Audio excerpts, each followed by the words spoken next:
buhay. Makabuhay. So anong ibig sabihin? Huwag lang tatanggalin yung security guard na sa nailubid, yung tali.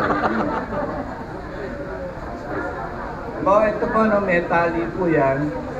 Itatali natin dito, pero bukas kasi tatanggalin yung security guard. Itali nyo na to, tutubo po na mag-isa. O kaya dyan, sa puno, para hindi matanggal. Para pagbalik natin malaguna. Sinasabi ko lang po na again, magpapamigay po tayo nito, ano? Ito rin po, ano? Hindi, mami, kapaliwanag ko muna. Baka hindi makinig, ano? Baka hindi makinig. Gusto ka lang po sabihin, ito pong iuwi ninyo, talagang isabit nyo lang sa isang puno, sa sanga, kasi ganitong kalaki lang po yung inuwi ko galing Mindanao. Ngayon, 5 puno na ang meron. Yung puno ko ng mangga, mulabe, yung aking kamagong, kumala. Sa 5 puno. Panyawan sa Bisaya.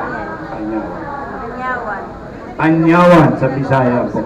Makabuhay po sa atin. Okay? So, ito po talaga, kung gusto nyo,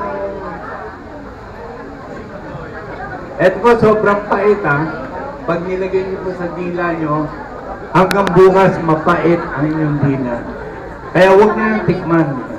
Pero kung totoo kayo sinasabi ni Dr. Jimmy, matikman niya, magdusa kayo hanggang bukas, mapait.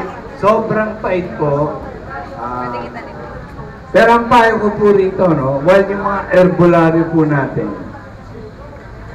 Hello, Yuli. While yung mga herbolary po natin, binababad lang po ito sa tuba. Diba? Tapos, pinaiinom po sa inyo, gumagaling po ang inyong sakit sa puso, diabetes, kaya, pero sa ngayon po, sa labas lang po natin gagawin. Huwag muna. Huwag nyo. Kasi pinag-aaralan pa ng scientist natin kung may overdose. Pero kung sa balat, walang overdose. So, meron kayong sakit sa balat na hindi gumagaling.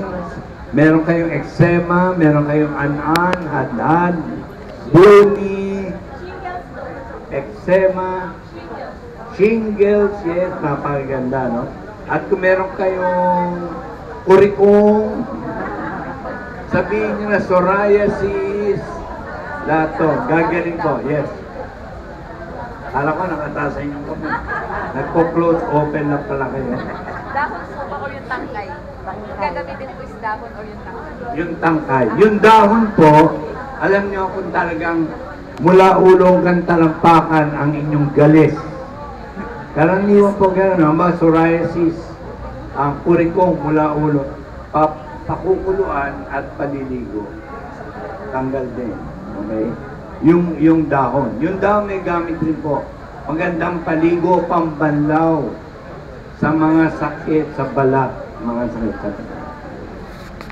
So,